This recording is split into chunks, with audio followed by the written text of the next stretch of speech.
राष्ट्रीय सरकरा संस्थान कानपुर एक कम लागत वाला औद्योगिक अपशिष्ट उपचार संयंत्र एल्फ्लुएंट ट्रीटमेंट प्लांट विकसित करने में सफल रहा, जो जल उपचार की नवीनतम तकनीकों के साथ साथ गंदे पानी को साफ करने के प्राचीन तरीकों का एकीकरण है।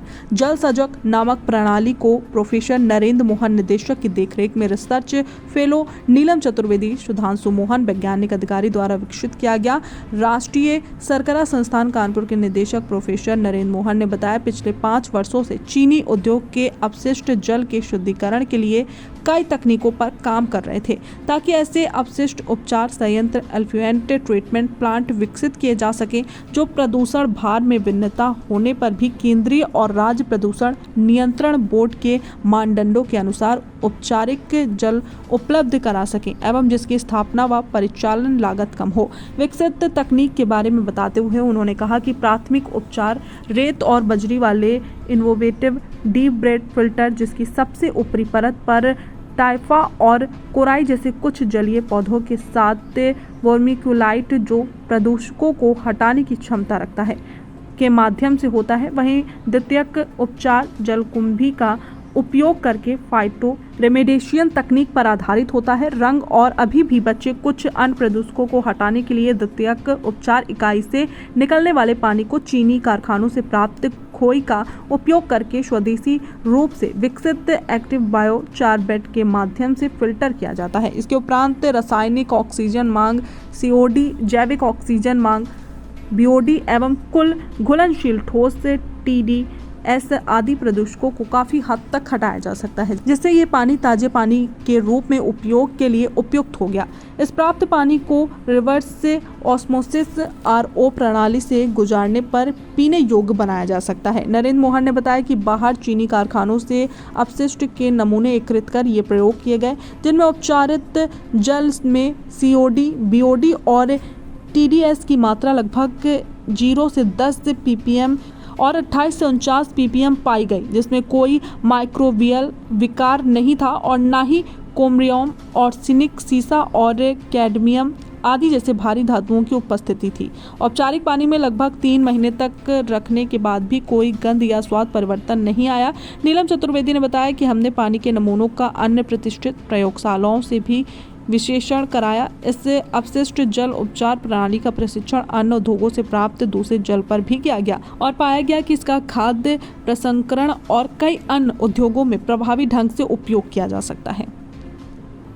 संवाददाता पंकज अवस्थी की खास रिपोर्ट। इस सिस्टम इनोवेटिव टेक्नोलॉजी का जो मेन पार्ट है वो है प्राइमरी ट्रीटमेंट, जो कि एक मल्टी बेड फिल्टर है। फिल्ट्रेशन जो हमेशा से हम करते आए हैं पानी को साफ करने के लिए, तो उसमें हमने बस ये एक पुरानी टेक्निक है, बस उसी को ही कुछ नया करके इनोवेटिव करके हमने अपने सिस्टम में लगाया है। तो इसमें डिफरेंट लेयर्स ऑफ लाइक जो ग्रेवल्स हैं, सैंड है, वर्मिक्यूलाइट है, सॉइल है, इन सब की लेयर्स लगाई है। और एट द टॉप जो हमने 2 प्लांट्स यूज़ किए हैं, जो टाइफा और कोराई हैं। तो इनकी बहुत जो ये जो प्लांट है, ये बहुत हद तक जो भी हैवी मेटल्स या फिर हमारे राष्ट्रीय सरकरा संस्थान पिछले काफ़ी दिनों से इस बात का प्रयास कर रहा है कि कम लागत की और कम परिचालन लागत की जो ट्रीटमेंट की जो टेक्नोलॉजी है, पानी के ट्रीटमेंट की जो टेक्नोलॉजी है, उनको डेवलप किया जाए, उनको विकसित किया जाए। पहले भी हमने कुछ तकनीकें विकसित की हैं जो कि प्रयोग में लाई जा रही हैं, लेकिन हमारा प्रयास था कि हम इसको और किस तरीके से और इसको विकसित कर सकें और इसको और कम लागत का बना सकें। तो ये हमने एक नई तकनीक विकसित की है, जो कि मैं कहूँगा कि एक हाइब्रिड तकनीक है, जो कि पुरानी जो तकनीकें ईसा से 2000 वर्ष पूर्व जो प्रयोग में लाई जाती थी, उनका और नवीनतम जो टेक्नोलॉजीज़ हैं उनका सम्मिश्रण है। हमने इस तकनीक का नाम जो दिया है वो जल सजग दिया है। माने सजग माने आप सजग हैं, आप अवेयर हैं और आप इस बारे में चिंतन करते हैं कि आपकी पानी की शुद्धता, उसकी गुणवत्ता कैसी रहनी चाहिए। तो ये जल सजग जो पूरी की पूरी टेक्नोलॉजी है, ये 4 चरणों में है।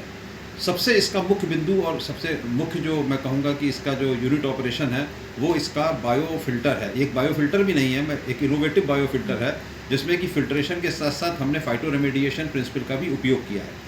अगर आप इसको देखेंगे तो इस फिल्ट्रेशन टेक्निक में जो बायो फिल्टर और फाइटो रेमेडिएशन पे बेस है, वो प्राथमिक चरण में इसमें ग्रेवल्स हैं। ग्रेवल्स के साथ साथ हमने इसमें कार्बन का इस्तेमाल किया है, हमने वर्मिक्यूलाइट का इस्तेमाल किया है, और जो सबसे ऊपर वाली सतह है उसमें कुछ विशेष प्रकार की वनस्पतियों का भी प्रयोग किया है। पानी जब सबसे ऊपर आता है तो सबसे पहले उन वनस्पतियों के संपर्क में आता है, उसके बाद जो ग्रेवल्स हैं उनसे, वर्मिकुलाइट से और एक्टिव कार्बन से होता हुआ निकल जाता है। उस पूरी प्रक्रिया में लगभग हमारी 2/3 जो अशुद्धियाँ हैं वो दूर हो जाती हैं। और सबसे बड़ी बात ये है कि ये जो इनोवेटिव बायोफिल्टर कम फाइटो रिमेडिएशन बेस्ड सिस्टम है, इसमें पानी की जो गंध है वो लगभग पूरी तरीके से चली जाती है। तो ये जो है ये हार्ट ऑफ ऑपरेशन है, पूरी की पूरी प्रक्रिया का ये हृदय है। और यहाँ से जो पानी निकलता है वो हमारा सेकेंडरी ट्रीटमेंट यूनिट में जाता है। जलकुंभी के ऊपर हमने पहले भी प्रयोग किए थे कि वो जो इसके अंदर प्रदूषक कारक होते हैं उनको हटाती है। तो हमने अब ये जो प्राथमिक चरण से जो पानी निकला, जिसमें कि हमने 2/3 इम्प्योरिटीज़ को निकाल दिया था, BOD, COD, TDS, इन सबको निकाल दिया था, गंध को निकाल दिया था, अब जलकुंभी के संपर्क में आता है और वहाँ पे 24 घंटे का रिटेंशन के बाद वहाँ से जब निकलता है तो ये पानी बहुत ही साफ़ पानी होता है जिसका कि आप प्रयोग कर सकते हैं। लेकिन उसके बावजूद भी हमने इस पानी को राष्ट्रीय शर्करा संस्थान ने चीनी मिलों से निकलने वाली खोई को उसको बायोचार में बदला था कि बायोचार के अंदर एक गुण होता है कि वो अवशोषक होती है, एब्जॉर्बेंट होती है, जो कि कलर को और दूसरे प्रदूषक कारक तत्वों को सोख लेती है। हमने इस पानी को उससे पास किया तो जो पानी निकला वो पानी इस तरीके का प्राप्त हुआ जैसा कि आपके घर के नलों में आता है, जो आपकी वाटर सप्लाई होती है, म्यूनिसिपल वाटर सप्लाई होती है, जिसका आप उपयोग कहीं भी कर सकते हैं। चीनी मिलें अपने विभिन्न उपयोगों के लिए कर सकती हैं, हॉर्टिकल्चर में कर सकती हैं, कहीं भी कर सकती हैं।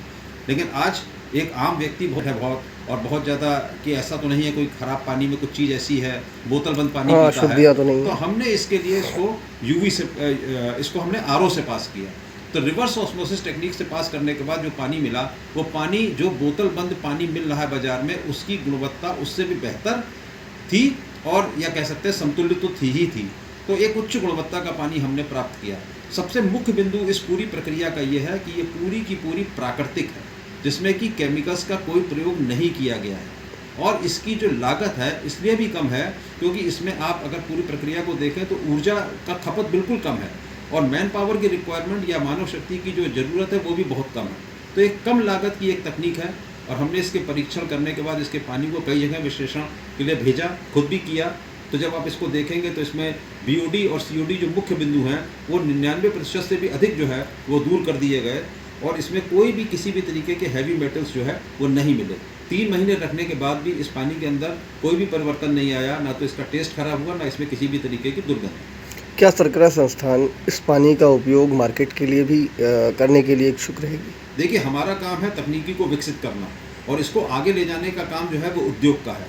हम इसके लिए इंडियन शुगर मिल एसोसिएशन से बात कर रहे हैं, हमारी कई ग्रुपों से भी बात हुई है कि हम किस प्रकार से इस पानी को जो है मार्केट कर सकते हैं। चीनी मिलें 5-6 महीने चलती हैं, पानी उपलब्ध होता है, तो हम ज़रूर इस पर उनसे बात कर रहे हैं। और हम समझते हैं कि नीलम ने, जिसने इसके ऊपर काम किया है हमारी फिजिकल केमिस्ट्री में, उसने DCM श्रीराम और डालमिया से बात की है और वो इसको पायलट प्लांट से लेकर कॉमर्शियल प्लांट में भविष्य में ले जाएंगे।